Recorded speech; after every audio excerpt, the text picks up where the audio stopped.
Okay guys, alright back to another video with ওয়াতিসি। So guys, দেশের যে পরিস্থিতি, দেশের 11টা জেলায় বন্যা হচ্ছে।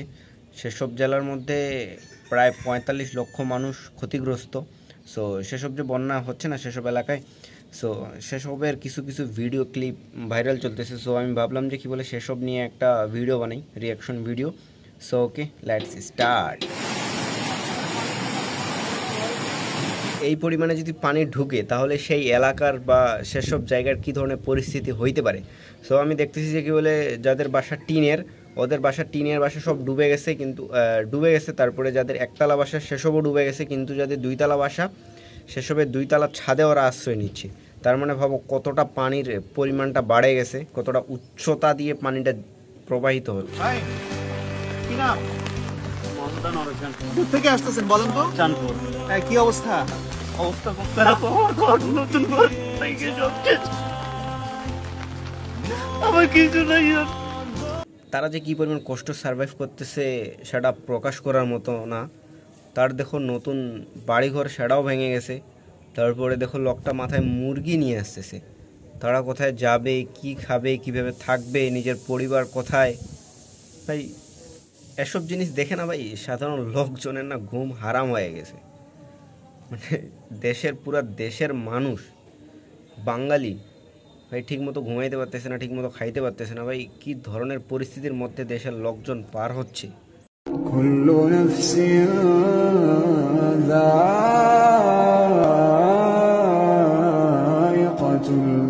এইখানে দেখো লোকটা মারা গেছে, তাকে যে মাটি দিবে সেরকম জায়গা পাচ্ছে না, কারণ সব জায়গায় পানিতে ডুবে আছে। লোকটাকে নিয়ে ঘুরে বেড়াচ্ছে ওরা, মানে জায়গা দেখে বেড়াচ্ছে যে কোথায় যায়, কোথায় উঁচা জায়গায় পাবো আর কোথায় যায় মাটি দিব। লোকজন কতটা ক্ষতির মধ্যে পড়লে লোকজন এই ডাব গাছের মাথায় চড়ে থাকতে পারে। দেখো যে পরিমাণে পানি, এই ডাব গাছটাও মনে হয় ভাঙে যাবে। এদেরকে তাড়াতাড়ি উদ্ধার না করলে এদের জীবনগুলো শেষ।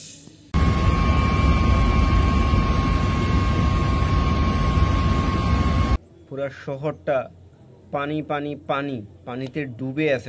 আমার ঘর বাড়ি ভাষায় আনিল নিষ্ঠুরে বন্যায়, আমার ঘর। এই ধরনের সিনগুলো না কোনো ইমোশন মুভির সিনকেও হার মানাই দিবে।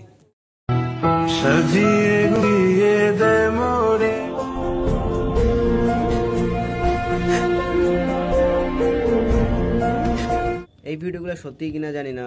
একটা জিনিস ভাবো, তাদের মৃত্যুগুলো কত কষ্টের, তারা কত কষ্ট পাইছে। যখনই বন্যার খবরটা সারা দেশে ছড়িয়ে পড়ল, তখনই সারা দেশের বিভিন্ন প্রান্ত থেকে লোকজন যেভাবে পারছে সাহায্যের জন্য, পানিবন্দী মানুষদের, ক্ষতিগ্রস্ত মানুষদের সাহায্যের জন্য এগিয়ে গেছে। এটা ভাই আসলেই স্যালুট করার মতো একটা ব্যাপার। দেখো লোকজনগুলো কীভাবে বোট নিয়ে যাচ্ছে, শ বোট যাচ্ছে লোকজনকে উদ্ধার করতে।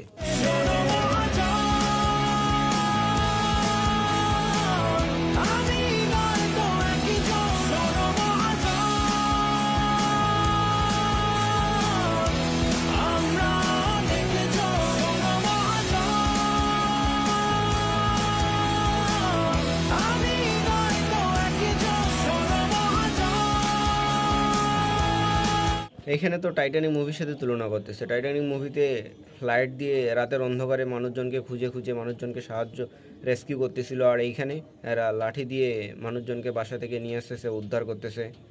আমাদের যে পরিমাণ মাল কেনা হয়েছে সেটা সম্ভবত এখন 700 মেট্রিক টন।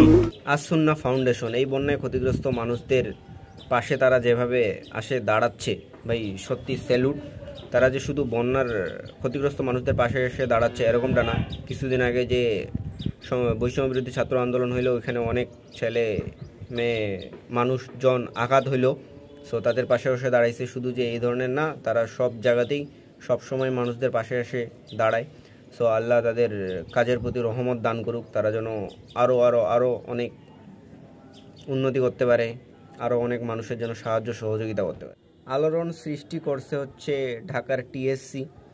এখানে সাধারণ জনগণ যেইভাবে বন্যার্থদের, ক্ষতিগ্রস্তদের পাশে এসে দাঁড়াচ্ছে, যেভাবে সাহায্য সহযোগিতা করতেছে, সেটা কখনো আমাদের এর আগে চোখে পড়েনি। This is new Bangladesh. This is tasty Bangladesh.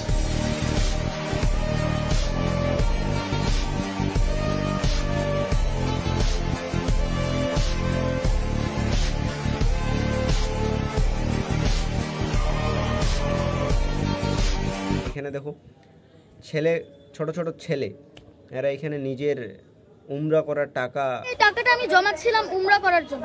জি, কারণ ও উমরা আল্লাহ যদি আমাকে তৌফিক দান করেন তাহলে আমি ইনশাআল্লাহ আবার যেতে পারবো। এখানে দিচ্ছে বন্যার্থদের, ক্ষতিগ্রস্তদের। তারপরে একটা ছোট মেয়ে, সে অনেক বছর ধরে সাইকেল কেনার জন্য টাকা জমাইছিল, সো সেই টাকা আনে এখানে দিচ্ছে। দ্বিতীয় শ্রেণীর শিশু মিমের হাতে যে ব্যাংকটি, তার মধ্যে আছে 3 বছর ধরে জমানো সাইকেল কেনার টাকা। কিন্তু বন্যাপীড়িত মানুষের জন্য ছোট্ট শিশুটি নিজের শখ উৎসর্গ করে পুরো ব্যাংকটি তুলে দিলেন ত্রাণ সংগ্রহ করা কর্মীর কাছে। লোকজন যেতটুকু পারতেছে তারা সাহায্য সহযোগিতা করতেছে, টাকা দিয়ে বিভিন্ন সামগ্রী কিনে দিয়ে আসতেছে। মানে ঢাকা টিএসসির অবস্থা, মানে এতটা লোকজন সাহায্যের জন্য গেছে যে ওরা এখানে সামাল দিতে পারতেছিল না, এত শত স্টুডেন্ট মিলে, যে মানুষ লাইন ধরে দাঁড়িয়ে ডোনেট দিচ্ছিল, মানে যা যা সামগ্রী দেওয়ার দিচ্ছিল। তারপরে কি বলে কালকে রাতের দিকে আমি একটা খবর পেলাম যে কি বলে তাদের ডোনেটের পরিমাণ এতটা হয়ে গেছে, তারা এতটা সামগ্রী তারা সংগ্রহ করতে পারছে যে কি বলে তাদের গেস্ট রুম, হল রুম, কি যেন এগুলো রুম, সো এগুলো ফুল ভর্তি হয়ে গেছে, তারা বারান্দায় আনে রাখছে। আরও অনেকে এখনও কালকে রাত থেকেও দিতে আসে। কালকে সারাদিনে টিএক্সির কালেকশন 1,08,00,000 টাকা ছিল। তার কি বলে কালকেরই লাস্ট 5 ঘন্টায় তারা 67 লক্ষ টাকা কালেকশন করতে পারছে। It's a huge amount. শুধু যে কি বলে সাধারণ মানুষ বিভিন্ন ধরনের ফাউন্ডেশন সাহায্য সহযোগিতার জন্য নেমে আসছে এরকমটা না, আমরা দেখতে পাচ্ছি যে কি বলে সরকারি বেসরকারি বিভিন্ন ধরনের অফিসের কর্মকর্তা কর্মচারীরা তাদের একদিনের বেতন তারা ত্রাণ ফান্ডে জমা করতেছে। বাংলাদেশ আর্মি, তারপরে কি বলে বিকাশ, এরাও করতেছে একদিনের বেতন।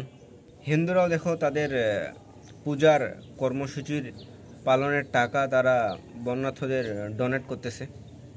সব মিলিয়ে আমরা বলতে পারি যে কি বলে দেশের অনেক মানুষ এদের সাহায্যের জন্য নেমে আসছে। সো সকলে মিলে সাহায্য সহযোগিতা করতেছে। আমরা আশা করি এসব থেকে আমরা দ্রুত বেরিয়ে আসতে পারবো, আবার স্বাভাবিক জীবনে ফিরে যেতে পারবো। সো সব কিছু আল্লাহর কাছে চাওয়া, আল্লাহর কাছে কামনা প্রার্থী আমরা সবাই, সকলের উচিত আমাদের আল্লাহ তাআলার কাছে দোয়া করা যেন আমাদের উপর থেকে এই ধরনের পরিস্থিতিটা কাটিয়ে চলে যায়, আর সামনের দিকে যেন আমরা আর কোনো ধরনের যেন এরকম খারাপ পরিস্থিতির মধ্যে না পড়ি। সেটা ওকে, আজকে এখানেই ভিডিও এন্ড করি, আবার দেখা হবে নেক্সট ভিডিওতে। সবাই নিজে খেয়াল রাখবো। Okay, bye bye, see you next video, tata, see you, bye by.